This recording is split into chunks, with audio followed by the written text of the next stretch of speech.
Wow, it's been a while since the last time we went over Kingdom Hearts story, huh? If I remember correctly, it was right before the release of Kingdom Hearts 3 around 6 years ago. Time definitely flies, but in that amount of time, we've had new entries to the Kingdom Hearts series that I think we should go over. If you haven't seen the first video I did that covered the story from the first Kingdom Hearts game all the way up until the point before Kingdom Hearts 3, there is a card in the top right of the screen that you can click on, as well as a link in the description. Much like the first time, I am joined by many of my friends as we attempt to explain the Cage story as best we can.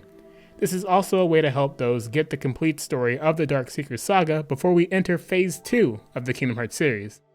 Let's not waste more time and get started with the game that we all waited many years for, Kingdom Hearts 3.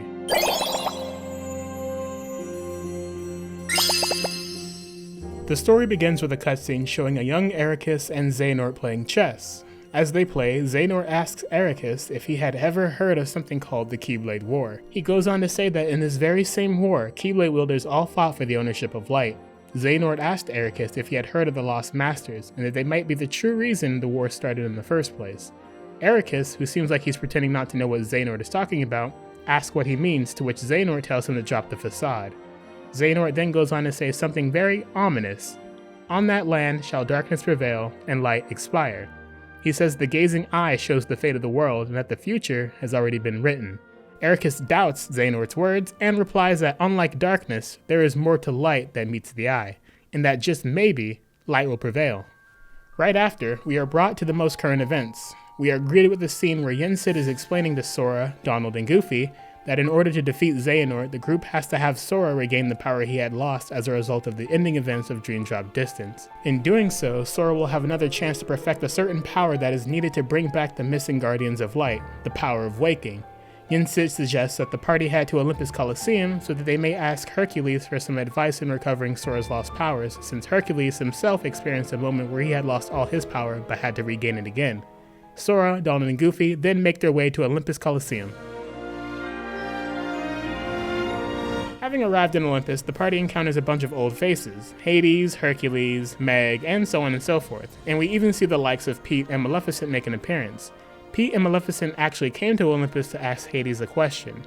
They came in search of a special black box and were wondering if it was located in this world. Hades asks if it's the same box that Zeus had hidden away somewhere, in which Maleficent responds it's possible that it is the box that they're looking for. Meanwhile, Sora and the gang eventually meet up with Xigbar, a member of Organization 13. While only there to seemingly taunt Sora, he gives the advice that Sora should accept the power that he's given, that he shouldn't change, and that he should find the hearts that are joined to his. After saying his piece, Xigbar leaves. Sora and company continue to make their way to the realm of the gods in order to pursue Hades and save Zeus and the other gods. Here, they face off against Hades and his 3 titans. Sora ends up easily defeating them and saving Zeus. After the battle, Sora comes to the realization that in order to regain his power, he just needs to find something to fight for with all his heart. Sora, Donald, and Goofy then leave to go to the next world. We are then shown the last scene of Olympus of Maleficent and Pete finding the black box they were looking for, but unfortunately, it just happens to be Pandora's box and not the actual black box that they had been looking for. Pete and Maleficent leave, but not before we see Xigbar watching them from a distance. The only thing that he says being, "May your heart be your guiding key," before the screen cuts to black mid-sentence. After everything is said and done in Olympus, we transition to seeing both Riku and Mickey in the Realm of Darkness. The reasoning for being here, of course, is to search for Aqua. Once arriving at the very same beach Sora and Riku found themselves on at the end of Kingdom Hearts 2, Riku and Mickey are suddenly attacked by Heartless. In the process of fighting them, Riku blacks out and he has an interaction with a mysterious voice offering to help him. Once awoken, Mickey points out that Riku had broken his Keyblade, and it may be a good idea to regroup at Yen Sid's tower for the time being. Before leaving, Riku tells Mickey that since he can't use his Keyblade anymore, he might as well just leave it here in the Realm of Darkness for his other self. We then go directly to Yen Sid's tower where the gang all meet up and discuss what to do next. It's brought to everyone's attention that Sora needs to focus on recovering the power of waking since he was unable to during his trip to Olympus. While Sora does that, Mickey and Riku will travel to all the worlds that Aqua had gone to previously and try to collect as many clues and connections to her as possible. Mickey tells Yen Sid that before they leave they need to replace their Keyblades since they did get damaged. Yen Sid tells them to rendezvous with Kairi and Lee, who happen to be training under the wizard Merlin, and to take some new clothes to them as well.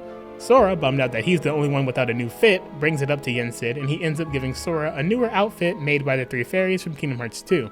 Jiminy also ends up tagging along, and from there, everyone leaves and returns to what they were told to do. On the gummy ship, Sora and company end up getting a call from Chip and Dale on their new gummy phone. During the conversation, Chip and Dale, and to everyone's surprise, Zexion, or I guess he would be known as Yenzo now, reveals to Sora that Ansem the Wise had hidden his research data inside Sora and that this data would be the key in bringing back those who are close to Sora.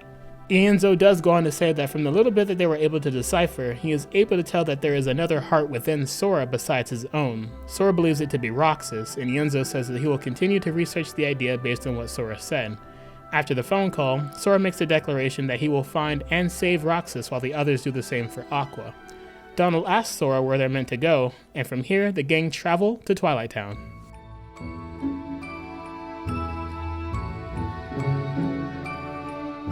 Once they arrive in Twilight Town, Sora, Donald, and Goofy end up running into Hayner, Pince, and Olette. The group decides it's best to look around the town and find any clues they can about Roxas.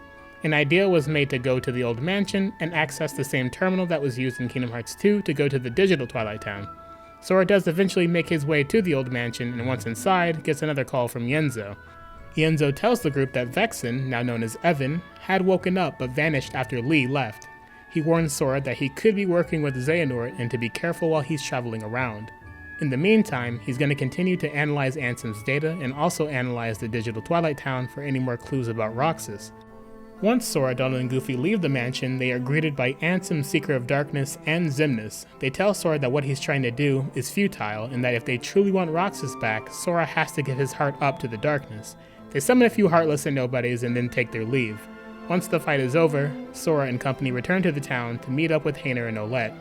The party is resolved to find Roxas, but Sora, Donald, and Goofy have to keep traveling in the meantime.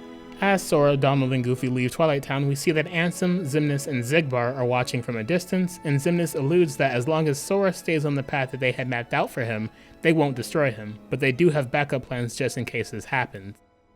We are then treated to a scene involving Kairi and Lee during their training. As they are talking with each other and Lee is looking at Kairi, Lee sees a glimpse of someone he used to know but obviously isn't able to recall who they are. Afterwards, we see Riku and Mickey in Radiant Garden, more specifically, in the very same spot Aqua had fallen into the Realm of Darkness in Birth by Sleep. Riku and Mickey basically give a plot summary of the events so far in the story, which lead them to ask where Terra's body had gone. Mickey explains that Master Xehanort mentioned that they had 2 of the lights in his possession back when they captured Sora in Raindrop Distance, but since they got Sora back, the only light that they would have is Terra. Riku tells Mickey that they should warn Sora about this fact, but from this point on, Sora, Donald, and Goofy had already made their way to the Toy Story World Toy Box. While entering Toy Box, we are shown a trailer for a video game called Verum Rex, which funnily enough is being watched by Rex himself. This was quickly shut off, however, when Heartless showed up in Andy's room. Sora, Donald, and Goofy take care of the immediate threat and introduce themselves to Woody, Buzz, and the rest of the toys. Apparently, all of Buzz and Woody's friends have disappeared, and a lot of weird stuff has been going on, such as Buzz's laser actually acting as a laser should. The group end up becoming friends with Woody and Buzz and agree to help them figure out what's happening since Sora believes it might be the work of the organization. The party make their way to the huge toy store, Galaxy Toys, in order to investigate, and when they arrive, they are met with young Xehanort waiting for them. Young Xehanort tells Sora that they are missing one of the 13 darknesses, and that there should be a clue in this world that will lead them to filling up that vacant spot. He also reveals that they made a copy of this world, which Sora and company are currently in, and that explains why Buzz and Woody's friends aren't here, including Andy himself. After a lot of traversing through the world, they meet up with young Xehanort once again. He doesn't say much, but leaves the party with a certain realization. Young Xehanort figures out that hearts can be placed into any vessel of the organization's choosing. He then spawns a large Heartless and leaves. After defeating the Heartless, Sora apologizes to the toys that he wasn't able to help them get home, but Woody and Buzz reassure him that they will get back to their world one day. This marks the end of the gang's visit to Toy Box and the beginning of their adventure to the next world on the list, but before then, Sora ends up calling Mickey and Riku and tells them that if Roxas were to come back, he would need a body, which prompts Riku to bring up the idea of replicas. He explains that the previous Organization 13 had developed replicas and that they are no different than a regular person once you put a heart into it, as it does take the form of whoever's heart is inside of it. Sora also mentions the black box to them as well. Mickey tells the group that they will worry about Roxas and Naminé while Sora and the group search for Terra. Riku and Mickey then head off to talk to Yenzo to acquire more information.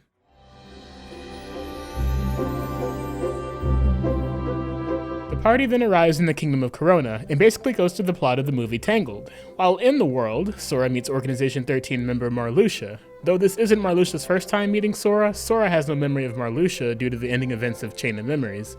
Marluxia goes on to say that Rapunzel is actually a princess of heart, and that he should protect her as the organization's aim is to have balance between light and darkness. Sora and company end up solving the problems of this world, along with the help of Rapunzel and Flynn, and set off to their next destination.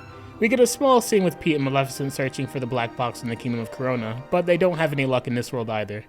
While Sora, Donald, and Goofy are heading to their next world, we see Riku and Mickey talking with Ienzo and Alias about where Vexen had gone, since he is the person responsible for the replicas being a thing in the first place. Riku then comes to the realization that perhaps Vexen was taken by the organization due to his knowledge on replicas, and that the organization is using him to make replicas to help fill out their ranks.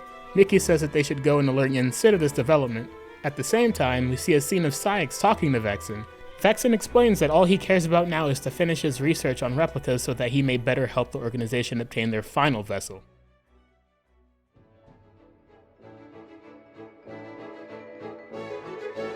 Now, Sora and the gang reach the next world on their path, Monstropolis. Here they meet Mike, Sully, and a girl named Boo. While getting introductions out of the way, the enemies known as the Unversed suddenly appear and attack them. After the battle, Goofy mentions to Sora that Mickey had fought the Unversed years ago together alongside Terra, Aqua, and Ventus. Mike and Sully are now concerned with getting Boo back home for the time being and need to find her door. Sora extends an invitation to help, and also points out that in helping them, it gives the party an excuse to find out the reason behind the Unversed being in this world. While exploring the world, the party runs into Randall. Randall explains that he had a helping hand in coming back due to someone who specializes in dealing with negative emotions. Goofy points out that someone from Organization 13 must be helping Randall if the Unversed are back in action. Later, the party finds and defeats the boss Unversed that Randall had created. In doing so, the party was able to send Randall back through a door that Sora eventually seals with his Keyblade. The party ends up finding Boo's door, but before they can send her back, they are interrupted by a member of Organization 13, Vanitas. Vanitas explains that because the world used to run on screens, it was the perfect place for him to gather negative emotion, which he would then use to help reconstruct his heart, but it's not that easy. Vanitas realized that to completely restore his heart, he needs Ventus. At the same time, the party is shocked to be told that Ventus's heart was actually inside Sora the entire time. Vanitas tries to attack Sora but is interrupted by Sully, who very quickly yeets him into a door and sends him away. With everything said and done, the group sends Boo back home. Sora, Donald, and Goofy exchange goodbyes with Sully and Mike and make their way to the next world. While on their way, Ienzo ends up giving Sora a call. He explains that there's been an update in regards to the replica they need for Roxas and Ansem's research data. Ienzo goes on to say that they found some of Vexen's research and he will try to do what he can with getting a replica. He says that while they're going through Ansem's research, he found an interesting passage. The passage talks about how there are 3 unique hearts currently within Sora. One is Roxas, the second heart has been with Sora for almost the same amount of time as Roxas, and the third heart has been with Sora most of his life. The data also says that Sora retains the memories of all 3, and if they want to bring all 3 people back, they need a vessel that can hold both their hearts and memories. Goofy asks Sora who he thinks the third heart could belong to, but Sora says he isn't sure. Nevertheless, the party continues making their way to the next world. We are then shown a cutscene of Aqua and Ansem the Wise talking with one another in the Realm of Darkness. While talking with each other, Ansem, Seeker of Darkness, enters the conversation. He says that he has but one question for Ansem the Wise. He explains that back in the day, when Terranort worked under Ansem the Wise as an apprentice, there were plenty of experiments on the heart, and that there was a certain girl who was a test subject that lost her memories. Ansem, Seeker of Darkness, tells Ansem the Wise that he can reconstruct memories and that he believes Ansem the Wise has seen the missing girl's memories. He asks Ansem the Wise where he put the girl, to which he responds, "What girl?" This causes Ansem, Seeker of Darkness, to try and take Ansem the Wise away, but not before Aqua stops him. A fight ensues, but Ansem the Wise offers to go with him as long as he leaves Aqua alone. Aqua tries to attack once again, but is sent flying into the ocean, where it seems as though darkness is taking her over from the attack that Ansem, Seeker of Darkness, had dealt. Immediately following the last scene, we find our party has made their way into the world of Arendelle. The group meets up with Elsa and can tell that she's troubled. After a quick fight with some random Heartless, Elsa runs away and Sora and company are approached by yet another member of the organization, Larxene. Of course, due to the events of Chain of Memories, Sora doesn't remember who she is. Sora asks why the organization is here and if it has something to do with Elsa. Larxene explains that they won't harm her, but needs to make sure Sora doesn't meddle with their plans. Larxene then creates a giant maze-like labyrinth to hinder the group, but of course, the party makes it out of it relatively quickly. Sora and company find Elsa, who had just created her new castle, but are stopped by Larxene once again. Larxene explains that Elsa might be a new Princess of Heart and that the reason she is here is to verify whether or not that's true, just in case the organization needs a backup plan to achieve their goal. After a bunch of back and forth, meeting Elsa's sister Anna, as well as their friends Kristoff and Olaf, the party finds themselves taking on the boss Heartless of the world together with Elsa's companion, Marshmallow. It's revealed after the battle by Larxene that both Anna and Elsa are Princesses of Heart, and if the party doesn't want the organization to come after them, they should do their jobs and find their missing Guardians of Light. After making sure Elsa and the others are okay, the party takes their leave to report to Yin Sid. Meanwhile, we get a scene with Marluxia speaking with Larxene in the Keyblade Graveyard, talking about the organization's plans. During this, it's revealed that both Demyx and Luxord have come back to join the ranks of the organization. Xemnas also appears and explains to the group that there is a reason as to why the ones standing before him were brought back to the organization in the first place. That reason being that Marluxia, Larxene, Demyx, and Luxord are going to reveal their greatest secret, the secret being the ancient Keyblade legacy that slumbers within them. The scene ends with all of them being surprised at Xemnas' words. Hopping into the next world on the list, the party finds themselves in the world of the Pirates of the Caribbean. Much like most, if not all of the Disney worlds so far, the plot of this world follows its movie counterpart. While meeting up with old faces such as Jack, Will, and Elizabeth, Sora decides to help Jack with his agenda. In an effort to traverse the world, the party ends up fighting with Luxord along the way as he is trying to obtain a certain box. Near the beginning of the world, we get a cutscene with Luxord and Vexen. Luxord is questioning Vexen and his motives, but Vexen assures he just wants the box so that he can further his research. Near the end of the visit to this world, Sora, Jack, Donald, and Goofy end up fighting both Davy Jones and the Kraken, and in doing so, help Jack with his objective. Moving on, we go to a scene showing Kairi in her new outfit. As she sits with Lee, Kairi goes on to say that since their training is almost done, she wants to do her part in saving Naminé. While she used to be okay with Naminé being a part of her, she believes that Naminé deserves to be her very own person, and if that they're able to save Roxas, they should be able to save Naminé as well. Lee goes on to tell Kairi about a kid he used to know named Ventus, and how he's one of the missing Keyblade wielders they're looking for. Lee wonders if Ventus remembers him, to which Kairi says she believes he does. Right afterwards, we see Mickey and Riku back in the Realm of Darkness with their new Keyblades, though they seem to be having a bit of trouble fighting a demon tower. Later, we see Ansem, Seeker of Darkness, and Ansem the Wise walking towards the Twilight Town mansion with Hayner, Pince, and Olette tailing them in secret. Ansem, Seeker of Darkness, continues to ask about what happened to the girl, but Ansem the Wise says he truly doesn't know where she is. Hayner and Pince then reveal themselves and distract Ansem, Seeker of Darkness, while Olette takes him away. They also receive help from some random Dusk Nobodies. Once they've gotten away from Ansem, Seeker of Darkness, Vexen shows up and explains that the dust that helped them escape were from him, and that joining the organization was actually just an excuse so that he could find Ansem the Wise and atone for what he's done. The cutscene ends with Ansem the Wise being a bit skeptical. Sora, Donald, and Goofy now end up in the world of San Francisco, the last Disney world of the game. The plot of this world takes place after the events of its movie counterpart. Eventually, Sora meets Hero and the rest of the members of the superhero team Big Hero 6. It seems that the city is having a Heartless issue, so Sora and the gang offer to help Hero and the others clean up. While helping Big Hero 6, the party encounters yet another member of the organization, but to Sora's surprise, it's Riku, or at least a seemingly younger version of Riku. Riku, who I will refer to as Dark Riku for the rest of this video, explains that the replica program turned out to be a success and that his body is proof of that. I'll try to explain this as best I can since it can be a little confusing. Okay, here we go. So, Dark Riku, the person standing before Sora and the rest of the party, is actually Replica Riku from the time he was brainwashed back in Chain of Memories. As is law for time travel in the Kingdom Hearts series, he left his heart behind and was put into a vessel so that he could join the organization. Still with me? Good. Anyways, back to the story. Dark Riku says that the only reason he is here is because he wanted to test out if a heart can be made from data, and while seeing Baymax present, he believes it to be true.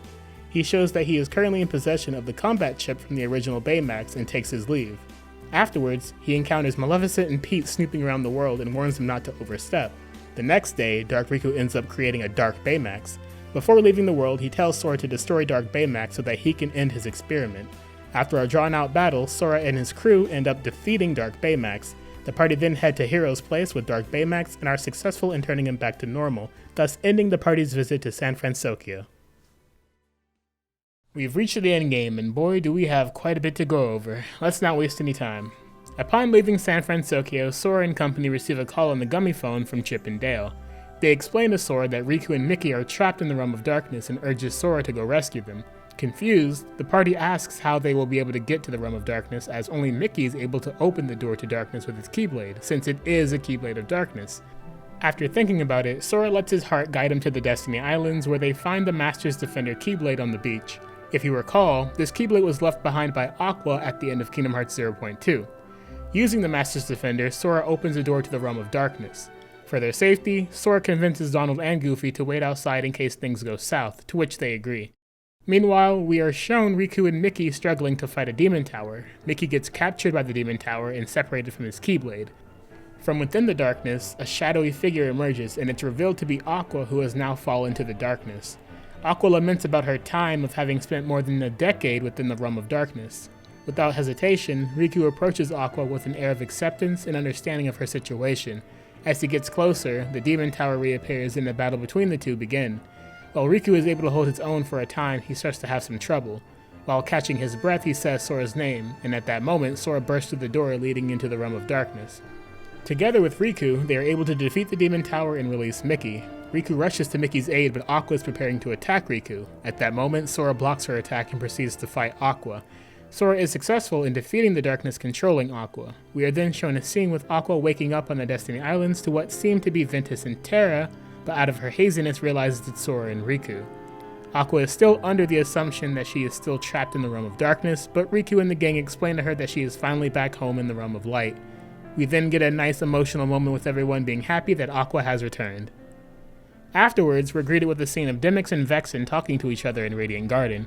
Vexen explains to Demyx, and at the same time hints to the audience playing, that both Vexen and Demyx are planning to turn on Organization 13. Vexen is going to eventually need Demyx's help with something down the line in case his plans go wrong, but most importantly, he stresses to Demyx that he wants to help people again so that he can atone for his past mistakes. Demyx is against the idea at first, but is convinced to help out in the end. Shortly after that scene, we see Ienzo. He confirms that he has come a long way in reconstructing Roxas' heart, but that he still needs a vessel for him. Demyx then appears with both a vessel and Ansem the Wise. Ienzo and Ansem the Wise reconcile after the events of the past, and Demyx mentions that the vessel came as a gift from Vexen. After Aqua is rescued from the Realm of Darkness, she leads Sora, Donald, and Goofy to Castle Oblivion. Aqua uses her Keyblade to unlock the castle hidden within the Land of Departure, which has transformed into Castle Oblivion for its protection. She restores it to its original form to wake up Ventus. The group finds Ventus still asleep. Aqua tries to wake him, but is unsuccessful. Vanitas then appears and attacks, seeking to reclaim Ventus' heart to complete the Keyblade. Aqua fights Vanitas to protect Ventus, but because she's tired from her years in the Realm of Darkness, she is easily defeated. Right when Vanitas is about to deal the finishing blow, Ventus' heart responds to Sora as Sora is witnessing Aqua in danger. Ventus awakens just in time to protect Aqua and drives off Vanitas. With Ventus awakened, Aqua, Ventus, and Sora prepare to join forces with their allies in the upcoming battle against Xehanort and Organization 13. The group regathers at Yensid's tower. With Aqua and Ventus now rejoining the Guardians of Light, the team is nearly complete. Kairi and Lee arrive after completing their Keyblade training. This marks the first time many of the characters meet or reunite with each other, including a reunion between Ventus and Lee, as they both recognize each other from the events of Birth by Sleep.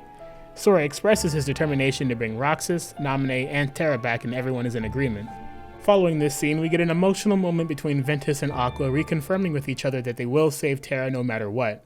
In Twilight Town, we see Maleficent and Pete once again talking about the black box. Pete explains that he's done searching for the black box since every world they go to, they just can't seem to find it.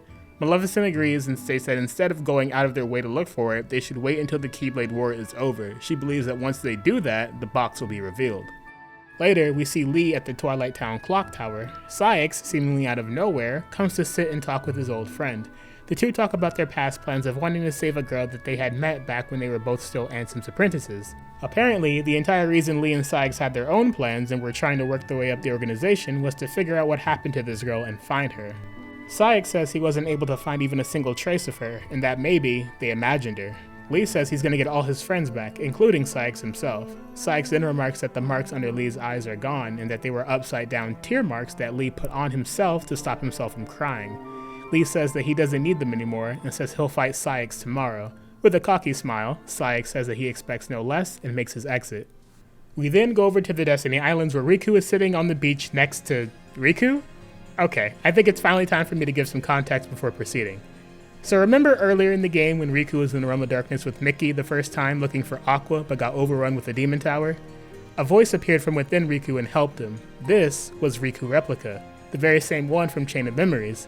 It turns out that after his demise in Chain of Memories, he didn't actually disappear forever. He wandered around the Realm of Darkness as a disembodied heart up until Riku and Mickey's battle with the Demon Tower. When Riku was captured by it, Riku Replica helped him out. This is why before Riku leaves the Realm of Darkness, he says he wants to leave his old Keyblade behind for his other self, this other self being Riku Replica. It's even showcased in the scene where Riku is about to fight Aqua that Riku Replica has Riku's Way to the Dawn Keyblade, except it's been fully repaired. Riku Replica then joins together with Riku. Now, back to the story. Riku is on Destiny Islands talking with Riku Replica. Riku Replica is upset because he realized he failed to make anything of himself up until this point and how his mind and body had fallen into the darkness. He then tells Riku that he would much rather see his end with him than being alone in the darkness, and that he has one final task he wants to see through before that point. We immediately flash over to Sora and Kairi not being too far away from where Riku is. Kairi extends out a Palpu fruit to Sora and tells him that in the final battle, it's going to be their toughest battle yet and that she wishes to be a part of his life no matter what. Sora agrees and tells Kairi that he will keep her safe while Kairi promises to do the same for Sora. The two then share a Palpu fruit with each other, cementing this promise. Now, the day of the final battle between the 7 Lights and 13 Darknesses has arrived. Sora and the group have arrived at the Keyblade Graveyard, and so has Xehanort and his true Organization 13. After exchanging some words with the Guardians of Light, Xehanort and his group summon an extremely large group of Heartless, Nobodies, and Unversed. Sora and company make quick work of them and proceed further into the Keyblade Graveyard until they run into Terranort waiting for them. It's revealed by Mickey that Terranort is their 13th Darkness. It's not long after this where Terranort starts to attack the Guardians of Light one by one, until Goofy is able to block Terranort's attack, which gives Donald a chance to cast Zeta Flare, pushing back Terranort. However, it's not over yet, as a massive demon tower appears and starts to take each of the Guardians of Light one by one. Sora witnessing this starts to break down until Riku attempts to snap him out of it. Unfortunately, Riku too is overtaken by the darkness, and we are greeted with a black screen that tells us, "And so, as foretold, darkness prevailed and light expired." Right after, we get a continuation of the chess match between young Xehanort and Ericus seen at the start of the game. On the board, we see all the chess pieces that are supposed to represent the 13 Darknesses surrounding one of the chess pieces that is meant to represent Sora. Xehanort tells Ericus checkmate and that darkness has prevailed and the light has expired, to which Ericus responds that it's still his move and that it's not over. Ericus then states once more that there is more to light than meets the eye and that some of the light comes from the past. At that moment, more chess pieces spawn to the board. We flash back to current events and see Sora waking up in a place that looks like an endless ocean and sky. It goes without saying, but there's something missing about Sora at this current point in time. Anywho, as Sora is looking around, he hears a voice from a character called Chirithy. Chirithy explains that the area that they are in is known as the Final World, a natural end for those whose hearts and bodies perish together, and the ones that try to persist after death end up arriving in this location. You can sort of think of it as a kind of afterlife or purgatory for those who aren't able to move on due to lingering regrets or feelings from their life. Sora then asks if any of his friends have arrived with him, but Chirithy explains he's the only one that arrived and that if they aren't here, they are either gone forever or clinging to the world Sora came from. Sora rushes to leave, but Chirithy stops him and says that he isn't able to leave until he's able to piece himself back together in this world first. Ordinarily, only hearts can come to the Final World, so if Sora can find his body within this world, he'll be able to go back to where he came from. Without a moment's hesitation, Sora begins to collect pieces of himself, and during this adventure, he comes across various hearts within the Final World. He listens to each one of them tell their stories about their lives and regrets. Eventually, and to Sora's surprise, he runs into Naminé. Sora asks Naminé why she's here, and she explains that she was in Kairi's heart, but then they were struck by a powerful darkness. After that, she woke up in the Final World. Naminé then explains that she can feel Kairi's heart as well, and that she's fighting with all her strength to keep Sora from fading away, which is why Sora is able to retain his form while in the Final World. Naminé urges Sora to find her as quickly as he can. Once Kairi is safe, Naminé will return to her as well. Before he leaves, Naminé mentions that she spoke to Terra, and that she will try tracing that connection to him for Sora so that he can be of help later on. With this, Sora takes his leave and finds yet another heart who's able to talk to him. And to keep things less confusing, I will refer to her as the Nameless Star from now on. Sora asks the Nameless Star whose heart they belong to, and she simply responds that she doesn't belong to anyone anymore. She says they took away her name and everything about her. Sora asks if someone's going to come and help her, but she responds that she can't be certain. Apparently, the person who she is hoping to come save her has been changed beyond recognition, and that his heart was replaced with another's. She says if he can regain his old self, he'd be distressed by her absence, so she chooses to wait for him in the final world where he can find her. Sora asks who did this to her and ponders if it was a Heartless or a nobody, but she says it was a somebody. After having a heart-to-heart, Sora thanks the Nameless Star and says that he hopes the friend of hers will find her soon. Sora then mentions that if he ends up seeing him, he will tell him the Nameless Star is waiting for him in the final world. Sora asks for his name, and the Nameless Star whispers it to Sora, which gets a small reaction out of him as well. After a bit of time, Sora is successful in recompleting himself. He meets up with Chirithy once more, and talks about how Chirithy is waiting for someone to come find them as well. Sora says that he wants to help, but Chirithy says it's alright, as this person doesn't remember his past, and that they are much happier with his new friends. I wonder who that could be. From this point, Sora uses the power of waking in a bit of a reverse manner. He's using it as a way to traverse worlds to reach hearts, when it's supposed to be used for traversing hearts to reach worlds. One by one, world by world, Sora is successful in getting his friends' hearts back, but then he runs into young Xehanort, who tells him that what he's doing is taboo, and that it comes with a very high price to pay.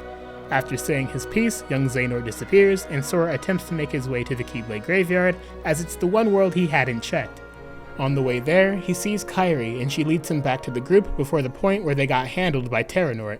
The group once again reaches Terranort, and before he is able to attack Ventus like he did the first time, he is interrupted by the Lingering Will, who we all know is Terra's mind within the armor.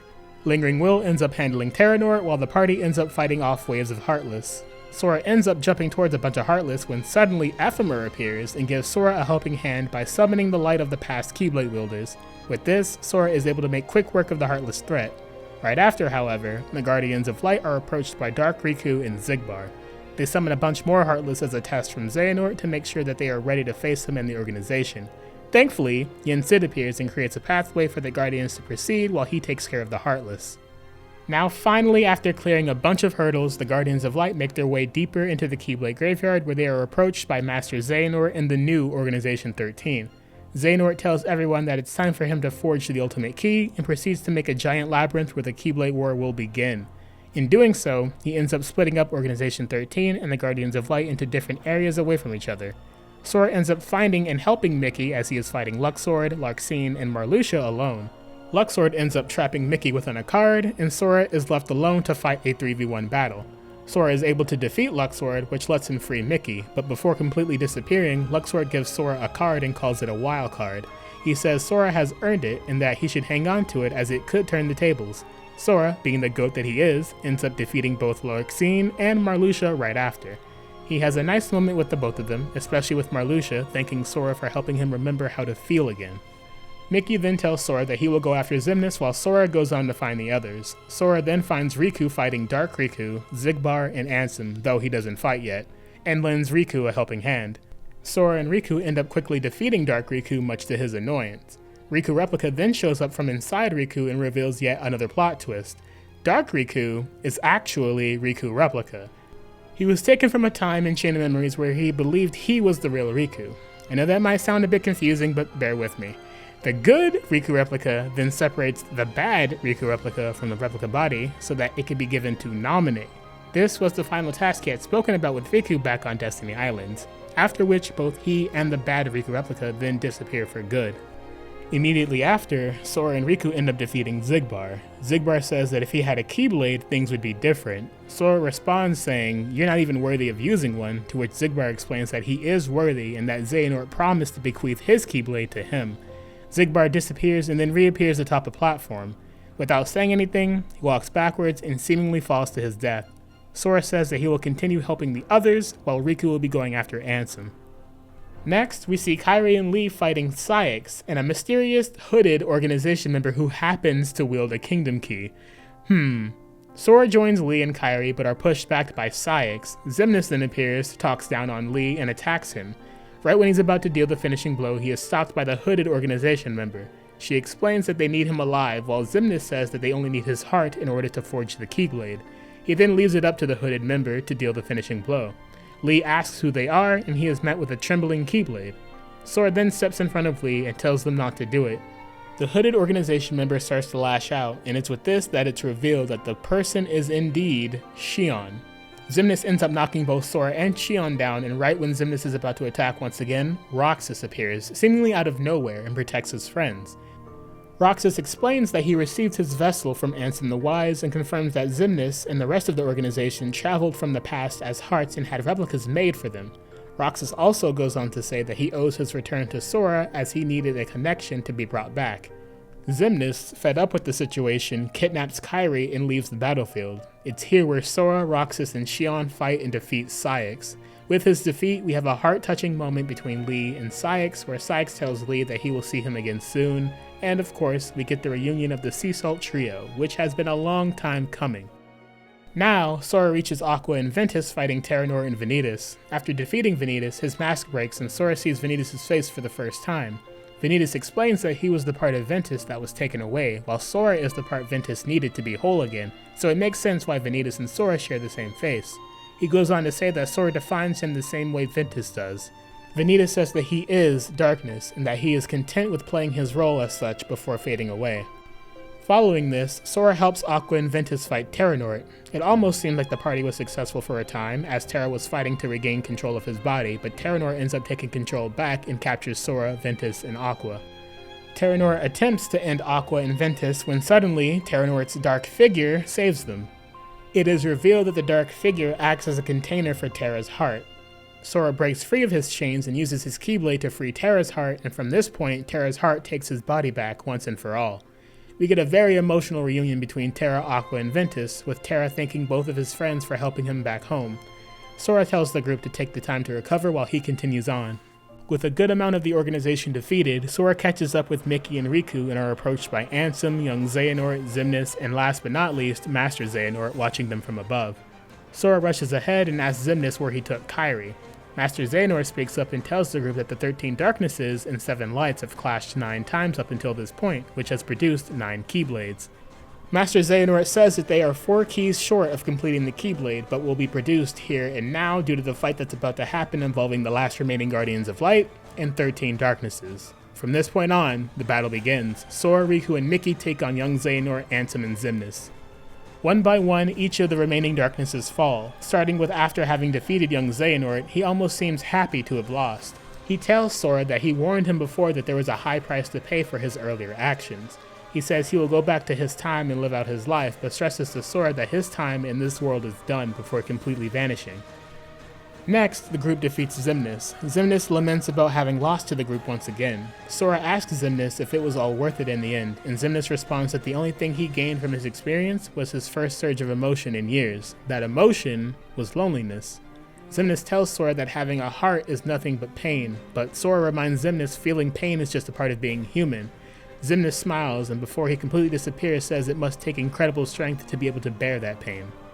After both young Xehanort and Xemnas fall, Ansem is defeated soon after. Riku approaches Ansem, and Ansem reflects on the journey he and Riku have had up until this point. Riku says it might be strange, but he believes he's gonna miss Ansem. Ansem admits to Riku that he knew he never stood a chance. He tells Sora and Riku that it's time for them to move on, and that there is more to seek out in the world before finally disappearing. Now all but one of the 13 Darknesses remain, and that is Master Xehanort. Unfortunately though, due to the clash that Sora, Riku, and Mickey had against young Xehanort, Ansem, and Xemnas, 3 more keys were produced, leaving Master Xehanort with exactly 12 keys. All he needs is 1 more. He summons Kingdom Hearts as well as Kairi and strikes her down, yielding the last key he needed to complete the Keyblade. Sora and Riku attempt to fight Xehanort but are easily pushed back. This is when Mickey jumps at him and casts Ultima while Xehanort casts Stopsa, freezing Mickey and Riku in place. He then finally obtains the Keyblade and opens Kingdom Hearts, which is starting to spread out endless darkness. Having lost hope, Sora has all but given up. This is when Donald and Goofy pick Sora up off the ground and reassure him that it's not over and that they should stop Xehanort. The rest of the Guardians of Light show up soon after. The party is confused on what to do next, but Mickey and Riku, having been freed from Xehanort's stop magic, tells everyone that they still have 1 hope left. Riku mentions that during his and Sora's Mark of Mastery exam, they learned that he can transcend space and time, effectively making him a portal. Riku says that they can use that fact to trap him and defeat him once and for all. Sora then tells the group that he will handle Xehanort while everyone else keeps Kingdom Hearts shut. Everyone agrees, and Sora begins walking away, but of course his boys, Donald and Goofy, end up joining him and tell Sora that they can't forget about them. Shion approaches Sora and lets him know that she can feel Kairi and that she'll be alright. Sora, now with a newfound resolve, opens a portal around Xehanort which ends up transporting him, Donald, Goofy, and Xehanort himself to a place called Scala at Kylum. Once arrived, Sora, Donald, and Goofy are ambushed by the fragments of Xehanort that were previously within the other organization members. After they are defeated, they are then returned to Xehanort, who then summons himself a new set of Keyblade armor in order to fight Sora himself. It isn't long before Sora beats Xehanort and defeats his Keyblade armor. Having been defeated, Xehanort retreats to the top of the Scala at Kylum clock tower. Sora, Donald, and Goofy end up following right behind him. After having caught up to Xehanort, the party gets ready for the final battle. Xehanort summons the Keyblade and opens Kingdom Hearts once again. From this point, no words are exchanged. Sora, Donald, and Goofy begin their last fight with Master Xehanort. After a long battle with many phases, Xehanort is finally defeated. Xehanort then shares his conviction that he can still follow through with his plan to use Kingdom Hearts to initiate a purge, which would restore the worlds to their original state. He believes he should be the one to guide the hearts of the people toward their destined future. Sora responds by telling him that it's not his choice to make. Soon after, the other Guardians of Light arrive in Scala at Kylum, and Terra addresses Master Xehanort, speaking with the words of Ericus, "There is more to light than meets the eye, like I told you." To Xehanort's surprise, Ericus then appears before him from inside Terra, as his heart had resided within Terra this entire time, and persuades him to give the Keyblade to Sora, telling him that although it's too late for the both of them, there's still hope for Sora and the others. We are then shown a small scene with the younger Xehanort and Ericus finishing up their chess game. Xehanort laments that maybe he won't go as far as his friend, and that when the world needs a defender, they will pick Ericus. With a smile, Xehanort says that even though that's the case, that doesn't mean that he can't be there for Ericus, to which both boys agreed to be there for each other. After contemplating his decision, Xehanort ends up handing the Keyblade over to Sora. Ericus turns around and ends up asking for forgiveness from Terra, Aqua, and Ventus. After a tearful reunion and a tearful goodbye, Ericus asks Terra to look after the both of them, to which Terra agrees. From this point, both Xehanort and Ericus vanish, briefly reverting to their teenage forms before their hearts fly off towards Kingdom Hearts. Sora, now wielding the Keyblade, has everyone join him in an attempt to close Kingdom Hearts. They are successful, and the Guardians of Light end up back in the Keyblade graveyard. Mickey tells everyone that it's finally over, but Sora disagrees. He states that he knows what to do and how to get Kairi back. He goes on to say that his whole journey began the day he lost her, and that every time he finds her, she slips away again. He tells the group that it's not going to happen again.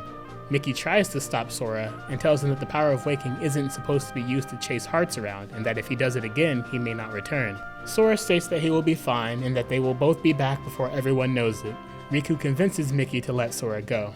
Sora then uses the power of waking and leaves on his journey to try and find Kairi. Next, we are shown a montage of scenes of the Guardians of Light returning home. First, Mickey, Donald, and Goofy to Disney Castle, then Terra, Aqua, and Vin go to the Land of Departure, where they erect a memorial for their late master. Before they return to the castle, however, Chirithy appears and reunites with Ventus. Yes, the person Chirithy was talking about earlier in the story happens to be Ventus. This will make sense later. Afterward, we see Roxas, Lee, Shion, a newly reformed Aiza, as well as Hainer, Pence, and Olette enjoying ice cream on the clock tower in Twilight Town. We then flash over to Hollow Bastion, where Ansem the Wise, Evan, and Ienzo are helping Naminé come into her own being as they place her heart inside the vessel Riku had recovered.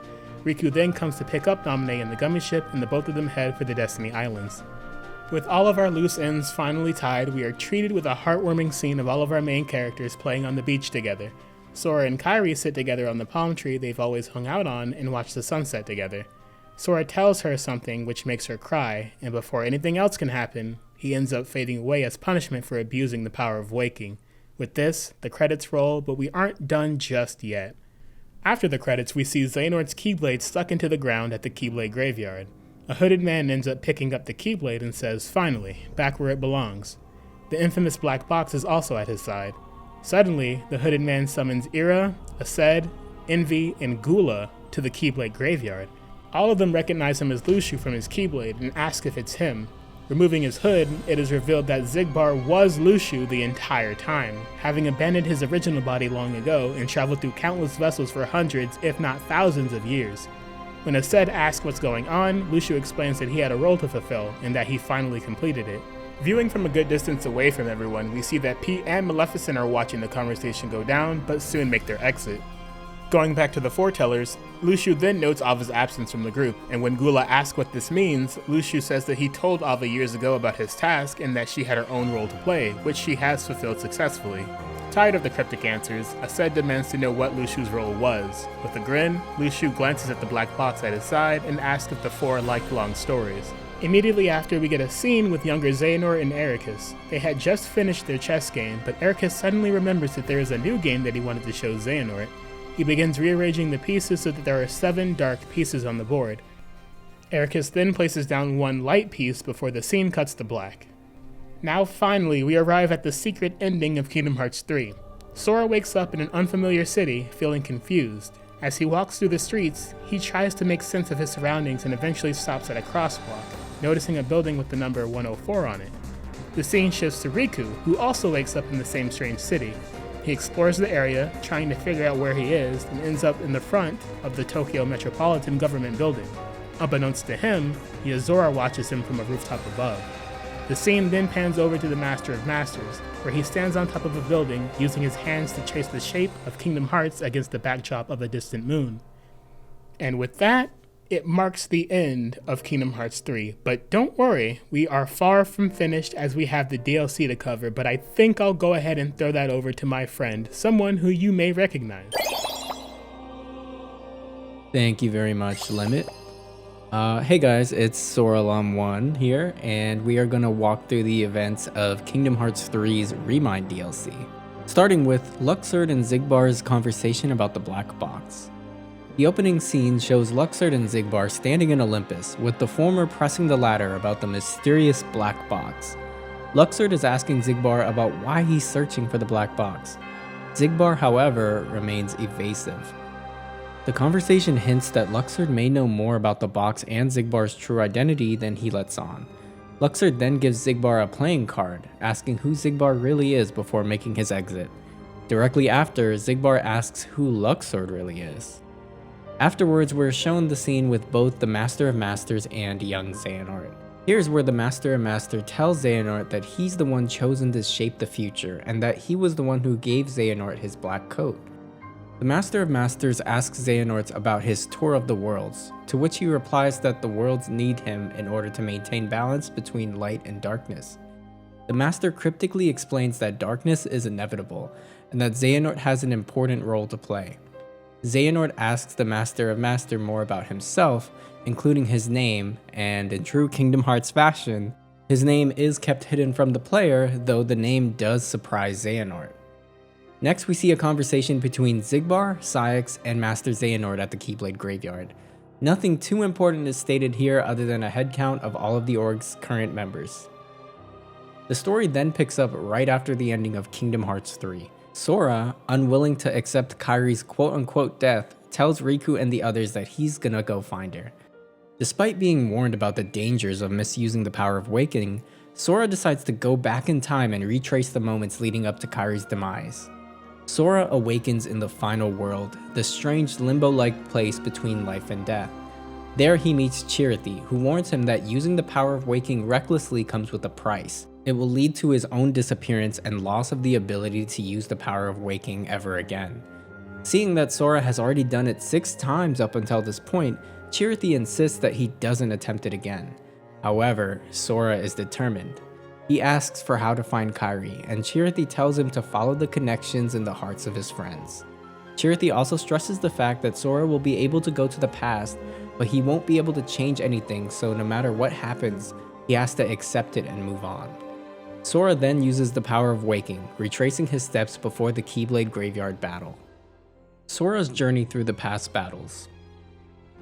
After using the power of waking once again, Sora exists in an incorporeal form within the timeline.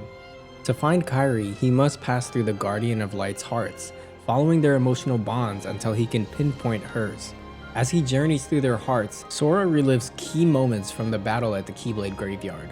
Sora experiences every emotion his friends felt during the final battle, each one adding to his own resolve as he subtly alters the fate between himself and everyone connected to him. Sora also witnesses and lends a hand in the battle between the Lingering Will and Terra Xehanort, which was not originally seen in the base game. Returning to the labyrinth of the Keyblade Graveyard, Sora takes part in the fights against the Xehanort organization members just as before. The series of events that occur within the base game also occurred during the Remind DLC, with some slightly added context and scenes. One such addition is Demyx showing up after Sora and Riku defeat Xigbar and Dark Riku. He comes to recover Naminé's replica body from Riku. The next example would be the battle between Lee, Kairi, Saïx, Xion, and Xemnas. Xemnas gives some exposition on how they recruited Xion to join their ranks, and as of that moment, she really is a lifeless puppet. One cool detail about the added context for this scene is that Saïx is purposely saying Axel instead of Lee so that Xion can remember him, thus aiding the Guardians of Light in the long run. Continuing on from here, more details on how Roxas returned is revealed. Basically, as Sora was continuing his journey through his friends' hearts, he was able to talk directly to Roxas. Sora ended up using the power of waking to release Roxas's heart from himself just as his replica was delivered from Ienzo and Ansem the Wise. Roxas also needed a connection to return, and this same connection was made once Roxas, who was still inside of Sora at the time, called out to Xion as she was attacking him. Roxas proceeds to ask Sora for his help, and Sora aids Roxas in recovering the sigil that was given to himself, Xion, and Axel by Xemnas. This sigil, being the X in their names that was given to them upon their birth as nobodies, was the cornerstone of their bond, and while they realize it will disappear once Xemnas is defeated, they're content with that. They do end up getting their sigil back and proceed to fight and defeat Saïx. Right after, we are brought back to Sora. He makes a head count of all of the hearts he has been through thus far, which include Ven, Aqua, Roxas, Terra, and himself. He notes that he needs to follow the hearts of 2 more Guardians of Light, and then he'll be able to reach Kairi. From this point forward, everything is pretty much the same as the base game, where Sora, Riku, and Mickey face off against young Xehanort, Ansem, and Xemnas for the last time. The Guardians of Light defeat them and figure out that they can use Xehanort to make a portal and trap him inside so that he can be defeated. Upon realizing that the clue to Kairi is also inside Master Xehanort's portal, Sora makes his way to Scala Ed Kylum. Scala Ed Kylum and restoring Kairi. Following Kairi's essence, Sora reaches Scala Ed Kylum, the mysterious city at the heart of the Keyblade legacy. Here, he encounters multiple obstacles, but as he makes progress through the world, he eventually gets to the point where he only needs 2 fragments out of the 5 he collected before being able to restore Kairi. Xehanort comes forth and tells Sora that the reason he's here with him is because he's the one who hid her fragments in the first place. Sora comes to the conclusion that if all hearts are connected, he should be able to trace the remaining 2 fragments through his connection with Riku and Mickey. We are then shown all of the Guardians of Light standing below Kingdom Hearts before seemingly being sucked into it. A huge battle between the Guardians of Light and Xehanort's clones began. Near the end of the fight, Sora is able to find the 6th fragment from Riku and the 7th and final fragment from Mickey. With this and an extremely hyped Kingdom Hearts 2 reference, Kairi is then finally restored. Final battle against Master Xehanort, with Kairi fighting alongside Sora. With Kairi now present, the final battle unfolds with Kairi and Sora fighting the merged Xehanort clones. After defeating the replicas of Xehanort that had merged together, Sora and Kairi meet up with the other Guardians of Light and successfully shut Kingdom Hearts. At the same time, the same events that play out in the base game are happening. Sora, Donald, and Goofy end up defeating Master Xehanort for good. Sora then takes Kairi and travels to the final world. Sora starts to notice that he is starting to fade out, but brushes it off and tells Kairi that they should meet up with the others. While here in the final world, Sora introduces Kairi to Chirithy and encourages them to return to the Realm of Light with them, assuring Chirithy that they no longer have to remain in solitude. From there, Sora and Kairi journey across different worlds, reconnecting with their friends. They stop at Twilight Town for some ice cream, Disney Castle to watch the fireworks, and on the way they return Chirithy to Ventus, which explains how Chirithy got there in the first place.